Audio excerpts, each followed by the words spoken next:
So what happened to these gorgeous wellies and stripy tights? I outgrew them.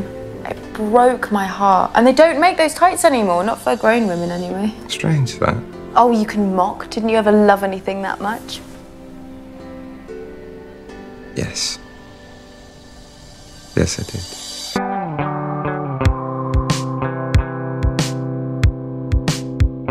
In less than a decade, English actor Sam Claflin has appeared in ensemble casts, alongside big names like Charlize Theron in Snow White and the Huntsman, and Jennifer Lawrence in the Hunger Games trilogy.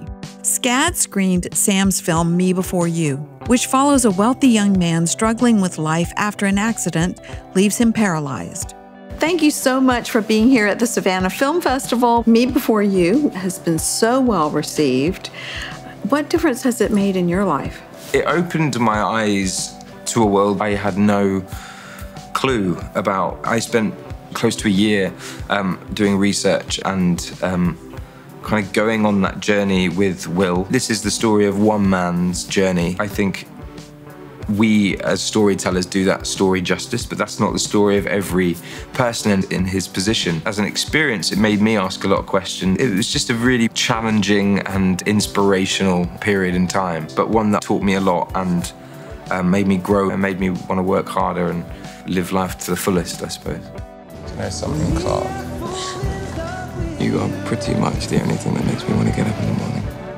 My cousin Rachel, I read the Daphne du Maurier novel years ago, so that's upcoming. It's sort of a love story between a younger man and an older woman, really, but it's more of a Gothic thriller. I thoroughly enjoyed working with Rachel Weisz, who plays Rachel, my cousin Rachel.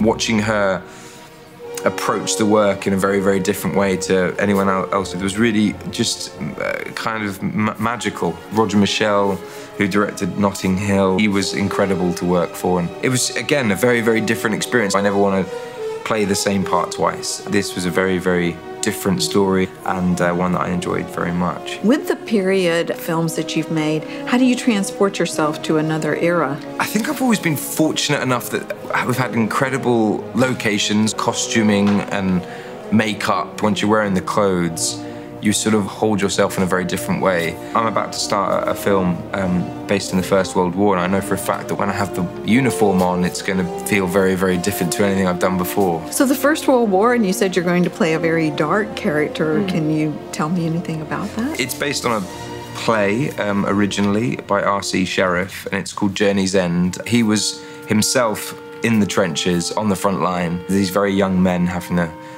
deal with fear in their own special way, an individual way in the trenches. It's not a true story per se, but it's a true story of hundreds of thousands of men. Would you like to talk about Their Finest? It was a departure from anything I'd done before. It's a love story, but it follows the story of this young female writer who's hired by myself, who's also a young writer, to basically write propaganda movies at that time. Despite the fact it's set during wartime, it does have its humor, it does have its lightness, sort of romantic comedy. If you look carefully within that movie, my character, he types a lot. So there are moments where he's just doing this without actually being on a typewriter. So he's sort of pretending in his head that he's typing something out. It's just little things like that. It's not even always for the camera, it's usually just for myself to make him three-dimensional. I find it so fascinating watching people and how they hold themselves. And you can tell when someone's nervous, you can tell when someone plays an instrument, you can tell just from what they do with their fingers or how they pass the time. I find the physical life of a character before I find the sort of emotional or mental one, and everything else kind of fits into place. It's what makes someone human. Definitely. The little flaws, the imperfections.